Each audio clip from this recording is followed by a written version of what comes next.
Hello दोस्तों। मेरी मौसी बहुत सुंदर और जवान औरत थी। मेरी मौसी की उम्र करीब 32 साल होगी। लेकिन मेरी मौसी को देखकर कोई यही नहीं कह सकता था कि वह 32 साल की है। एक दिन रात में मौसी ने मुझे अपने घर में बुलाया। उस दिन मेरे मौसा घर पर नहीं थे। तब मेरी मौसी ने मुझसे कहा, मुझे अकेले सोने में बहुत डर लगता है।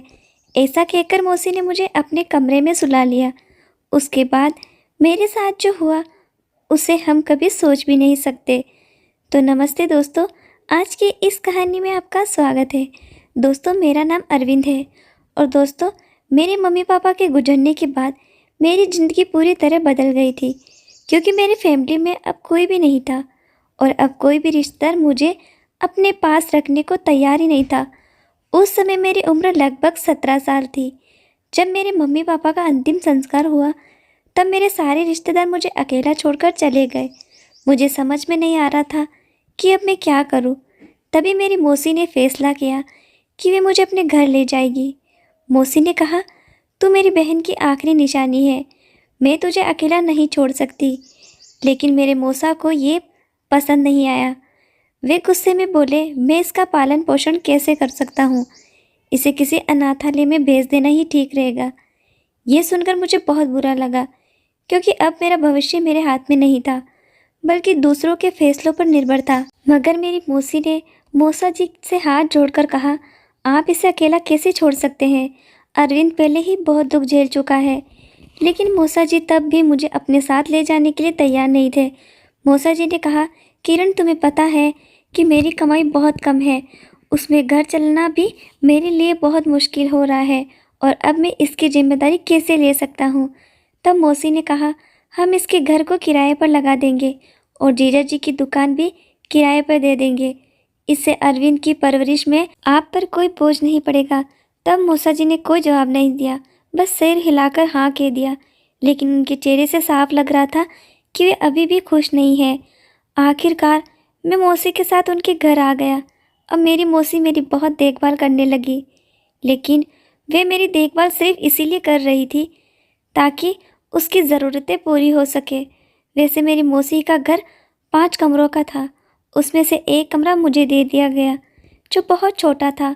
उसमें सिर्फ एक सिंगल बेड और एक अलमारी थी। मेरे घर और दुकान मौसी ने किराए पर दे दिया था। उसी पैसे से उन्होंने मेरे लिए कपड़े खरीदे और स्कूल में मेरा एडमिशन करा दिया। लेकिन मेरा मन पढ़ाई में बिल्कुल नहीं लगता था। स्कूल में भी मन नहीं लगता था। हर समय माँ पिताजी की याद आती थी। तब मैं अक्सर अकेला रहता और किसी से ज़्यादा बात भी नहीं करता। एक दिन मैं अपने कमरे में बैठा माँ पापा को याद करके रो रहा था। तभी मौसी अंदर आई। मौसी ने मुझे रोते हुए देखा और मुझे अपने पास खींच लिया। फिर मौसी ने मुझे समझाने की कोशिश की। मौसी ने कहा, चिंता मत करो, सब धीरे धीरे ठीक हो जाएगा, तुम्हारा दुख भी कम हो जाएगा। ऐसा कहकर उसने मेरे पीठ पर हाथ फेरना शुरू कर दिया। कुछ देर बाद अचानक मुझे अजीब सा महसूस होने लगा। मेरे पूरे शरीर में एक अजीब सी सनसनी दौड़ गई और मैं डर गया। तब मेरे दिमाग में हजारों सवाल घूम रहे थे। अब क्या होगा? इस स्थिति से कैसे बाहर निकलूं? तभी मौसी ने फिर से मेरी पीठ पर हाथ फेरना शुरू कर दिया। तभी मैंने महसूस किया कि उसने नीचे कुछ भी नहीं पहना था। उस समय मौसा घर पर नहीं थे। वैसे भी मौसा को आने में हमेशा देर हो जाती थी। लेकिन उस दिन मैंने हिम्मत करके मौसी को खुद से दूर कर दिया। तब मैं मौसी की आंखों में देखने से बचने की कोशिश की, लेकिन तभी उसने मेरे हाथ को पकड़ लिया। फिर वे मेरे हाथ पर की चोट को देखने लगी, क्योंकि 2 दिन पहले एक छोटा सा हादसा हुआ था जिससे मेरे हाथ में हल्की सी चोट आई थी। मौसी ने कहा, ये तो बहुत गहरी चोट है, मैं दवा लगा देती हूँ। मगर मौसी के इस व्यवहार से मुझे अजीब लगने लगा था। मैंने उसे रोकते हुए कहा, नहीं, मैं खुद दवा लगा लूँगा। उस दिन के बाद से मौसी के व्यवहार में बड़ा बदलाव आने लगा। अब वे घर में छोटे और तंग कपड़े पहनने कर घूमने लगी। सुबह के काम निपटा कर मौसी मेरे कमरे में आ जाती और सारा देने के बहाने कभी मेरे कंधे, मेरी पीठ पर, तो कभी मेरी कमर पर हाथ फेरने लगती। मैं हर बार उसका हाथ हटा देता, लेकिन वे पीछे नहीं हटती थी। एक दिन उनकी हरकतों से मुझे बहुत गुस्सा आ गया। मैंने साफ कह दिया, मौसी मेरी देखभाल करना बंद करो, मैं अब ठीक हूँ और जो कुछ हुआ उसे भूल चुका हूँ। अब मुझे पढ़ाई करनी है, प्लीज़ मेरे कमरे से बाहर जाओ। तब मेरी बात सुनकर मौसी थोड़ी चौंक गई, लेकिन उसने अपना व्यवहार नहीं बदला। जाते जाते वह मुस्कुरा कर बोली, अरविंद आज रात तुम्हारे लिए तुम्हारे पसंद का खाना बना रही हूँ। तब मैंने सीधे मना कर दिया और कहा, नहीं मुझे नहीं चाहिए, आप मौसा जी की आर्थिक स्थिति देखते हुए खाना बनाओ। उन्होंने मुझे यहाँ रहने दिया, यही मेरे लिए बहुत बड़ी बात है, और मुझसे इस तरह की फरमाइश मत करो। तब मैं गुस्से में बोल रहा था, लेकिन मौसी ने मुझे शांत करते हुए कहा, तू मेरे लिए बहुत खास है, मैं तुझे कभी अकेला नहीं छोड़ सकती। इतना कहकर मौसी कमरे से बाहर चली गई। रात को जब मौसा घर आए और टेबल पर खाना देखे तो गुस्सा हो गए। फिर उन्होंने मौसी से कहा, किरण मैंने तुमसे कहा था कि मेरी हालत के हिसाब से खाना बनाओ। मेरे पास इतने पैसे नहीं हैं कि मैं किसी को भी कुछ भी बनाकर खिला सकूं। तब मौसा जी की ये बातें सुनकर मुझे बहुत बुरा लगा। तभी मैं प्लेट में खाना लेने ही वाला था, लेकिन उनके शब्दों ने मेरी भूख खत्म कर दी। तभी मौसी ने देखा कि मैंने खाना की प्लेट अलग सरका दिया, तो इस पर वे बोली, अरविंद बेटा तुम इनकी बातों पर ध्यान मत दो। फिर वे मौसा से बोली, ये खाना तुम्हारे पैसों से नहीं बनी, ये अरविंद के घर और दुकान के किराए के पैसों से बनी है। ये सुनकर मौसा को और गुस्सा आ गया।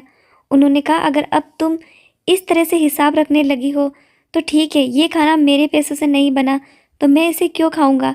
इतना कहकर वे गुस्से में उठकर चले गए। तभी मौसी ने गुस्से में कहा, तुम इस तरह का तमाशा क्यों कर रहे हो, मैंने कब कहा कि तुम इसे मत खाओ। तब मौसा गुस्से में अपने कमरे में चले गए। इधर मैं भी बहुत परेशान हो गया, क्योंकि एक तरफ मौसा मुझसे हमेशा गुस्से में रहते थे और दूसरी तरफ मौसी मेरे साथ अजीब हरकतें करने का मौका ढूंढती रहती थी। अगर मौसा को ये पता चल जाता कि हमारे बीच ऐसा कुछ हो रहा है तो मेरे और मौसी के साथ क्या करेंगे, ये सोचकर ही मेरे रेंगटे खड़े हो जाते थे। तब मैं ये सब सोचते हुए अपने कमरे की तरफ बढ़ा।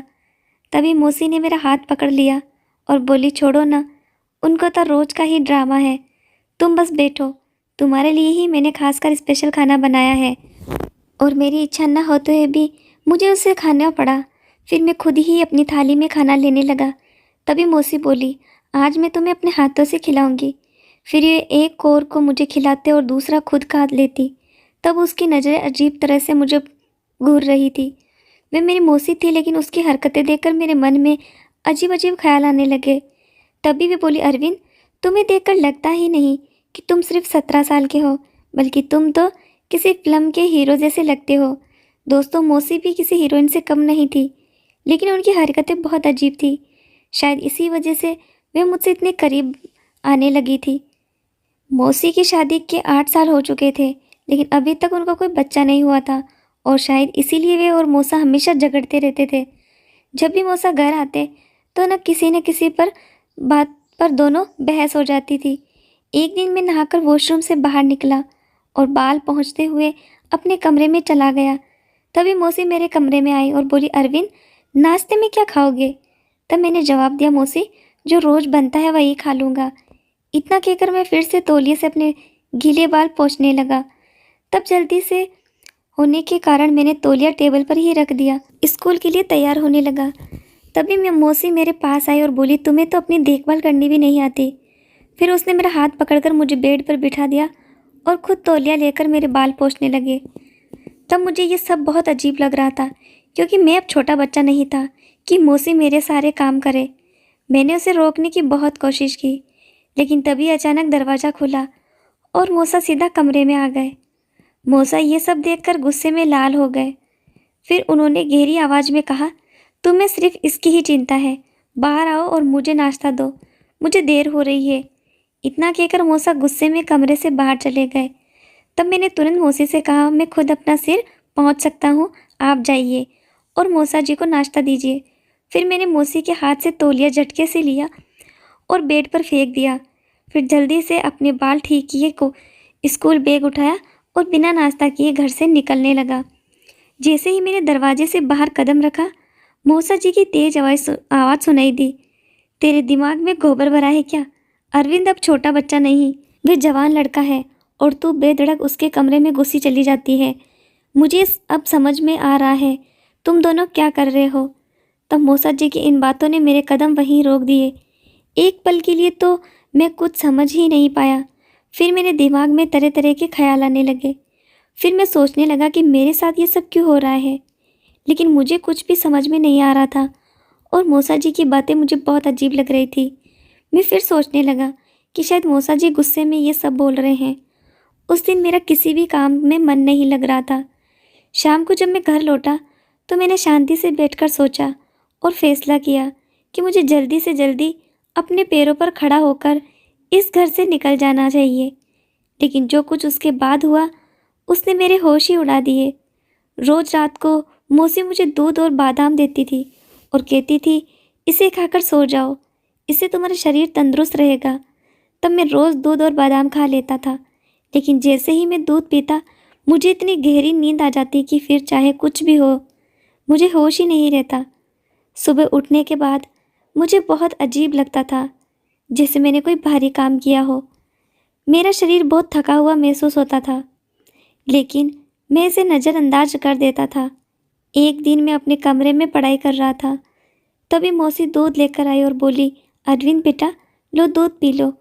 तब मैंने दूध पीने से मना कर दिया। इस पर मौसी नाराज़ हो गई और बोली, ऐसा मत सोचो कि ये दूध तुम्हारे मौसा के पैसों से आया है, ये तुम्हारे पापा के घर और दुकान के लिए किराए से आए हैं। मैं बस चाहती हूँ कि तुम्हारी सेहत अच्छी रहे। तब मैंने फिर से कहा, नहीं मौसी, मैं आज से दूध नहीं पीऊँगा। सच तो ये था कि मौसा की आर्थिक हालत देखकर मुझे दूध लेने का मन ही नहीं करता था, लेकिन असली वजह कुछ और ही थी। अब धीरे धीरे मुझे समझ आ रहा था कि दूध पीने के बाद मुझे इतनी गहरी नींद क्यों आती थी। अब मौसी मेरे बहुत करीब आ गए। उसने हल्के कपड़े पहने थे, फिर उसने मेरी पीठ पर हाथ फेरते हुए कहा, अरविंद अगर तुम्हारी तबीयत खराब हो गई तो मैं बर्दाश्त नहीं कर पाऊंगी। तब मुझे बहुत अजीब लग रहा था। मेरे मन में सवाल आ रहा था कि मौसी मेरे इतने करीब क्यों आ रही है, आखिर वे मुझसे क्या चाहती है। फिर उसने दूध का गिलास उठाया और ज़बरदस्ती मेरे मुंह से लगा दिया। तब मेरी इच्छा न होते हुए भी मुझे दूध पीना पड़ा, लेकिन मौसी का ऐसा करने के पीछे कोई और ही वजह थी, तो मुझे धीरे धीरे समझ आ रही थी। दूध पीने के बाद तुरंत ही मौसी कमरे से बाहर चली गई। तब मेरी परीक्षा नज़दीक थी, इसीलिए मैंने सोचा कि आज रात तक जाकर पढ़ाई करूँगा। लेकिन दूध पीने के बाद अचानक मेरा सिर भारी हो गया और मुझे बहुत गहरी नींद आने लगी। तब मैं खुद को जगाए रखने की पूरी कोशिश कर रहा था, लेकिन मुझे अब झपकी आने लगी और फिर मैं गहरी नींद में चला गया। आधी रात को मुझे ऐसा महसूस हुआ कि कोई मेरे ऊपर बैठा हुआ है। तब मुझे बहुत अच्छा लग रहा था, लेकिन मेरी आंखें नहीं खुल रही थी। मैं पूरी कोशिश कर रहा था, लेकिन मेरी नींद इतनी गहरी थी कि मेरा शरीर जैसे सुन्न हो गया था। तब मुझे किसी की आवाज़ भी सुनाई दी, जो या तो किसी बिल्ली की थी या किसी औरत की। मैं कुछ समझ नहीं पाया। सुबह जब मेरी नींद खुली तो मेरा शरीर बहुत थका हुआ था। फिर मैंने बेड पर बैठकर देखा तो कमरे में मेरी किताबें बिखरी पड़ी थी। तभी मुझे याद आया कि मैं पढ़ते पढ़ते ही सो गया था, लेकिन सुबह मेरी सारी किताबें टेबल पर सही तरीके से रखी हुई थी। सबसे अजीब बात यह थी कि मेरी चादर दूसरी तरफ पूरी अस्त व्यस्त पड़ी थी, जैसे कोई मेरे साथ वहाँ सोया था। ये सब देखकर मेरे सिर में चक्कर आने लगे। फिर मैंने अपना सिर पकड़ लिया और वॉशरूम में जाकर ठंडे पानी से अपना चेहरा धोया। फिर मैं वापस कमरे में आया तो देखा कि मेरे बेड पर किसी का एक झुमका पड़ा था। तब मैं सोचने लगा कि रात भर मेरे कमरे में कौन था और ये झुमका किसका है। फिर मैंने झुमका उठाया और सोचते हुए वहीं बैठ गया। तभी अचानक दरवाज़ा खुला और मौसी अंदर आई। तब वे बहुत घबराई हुई लग रही थी। उनके बाल भी गीले थे, जैसे उसने अभी अभी नहाया हो। तब मैंने जल्दी से झुमका अपनी मुट्ठी में दबा लिया। फिर मैंने पूछा, मौसी तुम इतनी घबराई हुई क्यों हो? इस पर वे बोली, कुछ नहीं, बस तुम्हारी चादर ठीक करने आई थी। तब मैंने कहा, नहीं मौसी, मैं खुद कर लूँगा, तब तुम चिंता मत करो। लेकिन उसने जिद की, मैं करूँगी। तब मैं थोड़ा शांत रहा फिर और कहा, मौसी कल रात में पढ़ते पढ़ते सो गया था, मेरी किताबें बिखरी पड़ी थी, लेकिन सुबह सब कुछ सही जगह पर रखा था। ये सुनकर मौसी के चेहरे का रंग उड़ गया। वह कुछ देर चुप रही, फिर हंसते हुए बोली, हाँ मैं रात तुम्हारे कमरे में आई थी और तुम्हारी किताबें टेबल पर रख दी थी। तब मैंने आगे कुछ नहीं पूछा, लेकिन मेरे मन में बहुत से सवाल उठने लगे थे। तभी मेरी नज़र मौसी के कानों पर गई। तब उसके एक कान में झुमका था लेकिन दूसरे में नहीं। इस पर मैंने पूछा, मौसी आपका दूसरा झुमका कहाँ है? तब उन्होंने तुरंत अपना कान छुपा लिया और घबरा गई। फिर बोली, मुझे नहीं पता, शायद कहीं गिर गया होगा, यहाँ कौन चोरी करने आएगा। तब मैंने अपना मुट्ठी खोला और उनके सामने झुमका रख दिया। इस पर वे कुछ नहीं बोली, बस मेरी ओर देखती रही। फिर उसने मेरे गाल को हल्के से छुआ और कमरे से बाहर चली गई। अब मुझे मौसी पर शक होने लगा था। मैंने उससे दूरी बनाना शुरू कर दिया, लेकिन मैं ज़्यादा दिनों तक दूर नहीं रह सकती। धीरे धीरे मासी की तबीयत खराब होती गई। उसे कुछ भी हजम नहीं हो रहा था और अब वह घर के काम भी नहीं कर पा रही थी। मूसा जी उसकी हालत देखकर बहुत परेशान थे। आखिरकार मूसा उसे डॉक्टर के पास ले गए, लेकिन डॉक्टर ने जो कहा उसे सुनकर मूसा के होश उड़ गए। फिर मूसा मौसी को घर लेकर आ गए और उस पर बहुत गुस्सा करने लगे। तब मैंने पहली बार मूसा को इतना गुस्से में देखा था। तभी मूसा चिल्लाकर बोले, तूने ये पाप कब किया? तेरे पेट में किसका बच्चा है? तूने मेरे साथ धोखा किया है। तब मैं ये सब सुनकर चौंक गया। वैसे मौसी पहले से ही बीमार थी और मूसा जी उस पर गुस्सा कर रहे थे, इसीलिए मैंने उनसे कहा, मूसा जी आपको दिख नहीं रहा है क्या? मौसी बीमार है और आप उस पर चिल्ला रहे हैं। तब मेरी बात सुनते ही मूसा ने मुझे जोर से थप्पड़ मारा और गुस्से से बोले, ये सब तेरी ही वजह से हुआ है। तुझे अपनी मौसी के साथ ऐसा करते हुए जरा सा भी शर्म नहीं आई। ये सुनकर मेरे पैरों तले से ज़मीन खिसक गई। मेरे हाथ पैर कांपने लगे। मैंने हिम्मत करके मूसा जी से कहा, आप क्या कह रहे हैं? मौसी आपकी पत्नी है, वह गर्भवती है, तो आपको खुश होना चाहिए। आप तो इतने सालों से बच्चे की इच्छा कर रहे थे। अब जब आप पिता बनने वाले हैं तो फिर आपको खुशी क्यों नहीं हो रही और मुझ पर शक क्यों कर रहे हो? मौसी मेरे लिए माँ जैसी है, मैं उनके साथ ऐसा कभी नहीं कर सकता। तभी मूसा गुस्से से बोले, नालायक, मैं नहीं बन सकता बाप, मेरे पास वह क्षमता नहीं है। यह सुनकर मैं सुन रह गया। तब मुझे लगा जैसे किसी ने मेरे सिर पर बम फोड़ दिया है। तब मैंने फिर से कुछ बोलने की कोशिश की, लेकिन तुरंत मूसा जी ने फिर से मुझे एक थप्पड़ मार दिया। उधर मौसी अब भी कुछ नहीं बोल रही थी। फिर मूसा जी ने हम दोनों को अपने घर से निकाल दिया और गुस्से में कहा, अब तुम दोनों जहाँ जाओ, लेकिन दोबारा कभी मुझे अपना मुंह मत दिखाना। तब मौसी बहुत रो रही थी, उनकी तबीयत पहले से ही खराब थी और ये सब देखकर वे और ज़्यादा कमज़ोर पड़ने लगी। तब वह वक्त ऐसा नहीं था कि मैं उससे कुछ पूछूं, इसलिए मैं उनसे अपने घर ले गया। वहाँ मैंने किराने की दुकान के मालिक से कहा कि तुरंत घर खाली कर दे और फिर मैं और मौसी अकेले उस घर में रहने लगे। फिर एक दिन मैंने मौसी से कहा, तुम हर रात मुझे दूध देती थी, शायद उसमें कोई दवा मिलाकर, और उसी का फ़ायदा उठाकर तुमने मेरे साथ ये सब किया। अब ये बच्चा तुम्हें अकेले पालना होगा, मैं इसे अपना नाम नहीं दूंगा। उस वक्त मौसी ने कोई जवाब नहीं दिया, बस रोती रही। अगले दिन मौसी ने मुझसे कहा, अरविंद, मैंने तुम्हारे साथ कोई गलत नहीं किया और मेरे पेट में जो बच्चा है तुम्हारे मौसा जी का ही है। ये सुनकर मैं चौंक गया। फिर मौसी ने आगे बताया, तुम्हारे मौसा जी को लगता था कि वे कभी पिता नहीं बन सकते, लेकिन अगर सही इलाज किया जाता तो उन्हें संतान हो सकती थी। मुझे ये बात पहले से ही पता थी, इसीलिए मैं उन्हें बिना बताए दवा देती रही।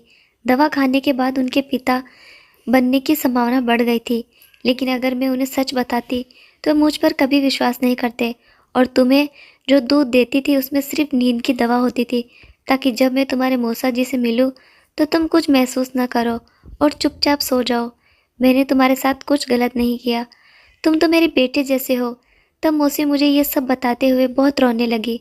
फिर मुझे उस पर विश्वास हो गया।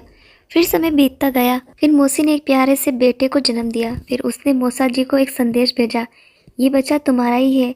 अगर तुम्हें विश्वास नहीं है तो डीएनए टेस्ट करा सकते हो। अगर ये बच्चा तुम्हारा नहीं निकला तो मुझे तलाक दे देना, लेकिन अगर ये तुम्हारा निकला तो मुझे अपना लेना। फिर अगले दिन हम मौसा जी के पास गए और टेस्ट करवाया। फिर जो रिपोर्ट आई उसे देखकर मौसा अपने सर पकड़कर बैठ गए, क्योंकि उस रिपोर्ट से यही साबित हो गया था कि वे बच्चा मौसा जी का ही थी। तब मौसा को अपनी गलती का एहसास हुआ। फिर उन्होंने मौसी से माफ़ी मांगी और कहा, मुझे माफ़ कर दो किरण, मैंने तुम दोनों पर शक करके बहुत बड़ा गुनाह किया है। पिछले 8 महीनों में तुमने बहुत तकलीफ़ें सही है, लेकिन अब सब ठीक हो गया। फिर उन्होंने मुझसे कहा, बेटा अब तुम यहीं रहो और अपनी पढ़ाई पूरी करो। लेकिन तब मैंने एक फ़ैसला कर लिया था। मैंने कहा, मौसा जी मैं अब यहाँ नहीं रुक सकता, मैं अपना घर और दुकान अच्छे से संभाल सकता हूँ। तब मौसा जी ने मेरी तरफ देखा और कहा, मैंने कभी तुमसे प्यार से पेश नहीं आया, हमेशा तुम पर गुस्सा करता था, लेकिन फिर भी तुमने मौसी का कितना ख्याल रखा। तब मैंने बस हल्की सी मुस्कान दी और वहाँ से चला गया। फिर मैंने अपने घर और दुकान को अच्छे से संभालना शुरू कर दिया। तो दोस्तों, आपको ये कहानी पसंद आई हो तो लाइक करें, शेयर करें, हमारे चैनल को सब्सक्राइब ज़रूर करें और बेल आइकन दबाना ना भूलें ताकि आप हमारी कोई भी कहानी मिस ना करें। धन्यवाद।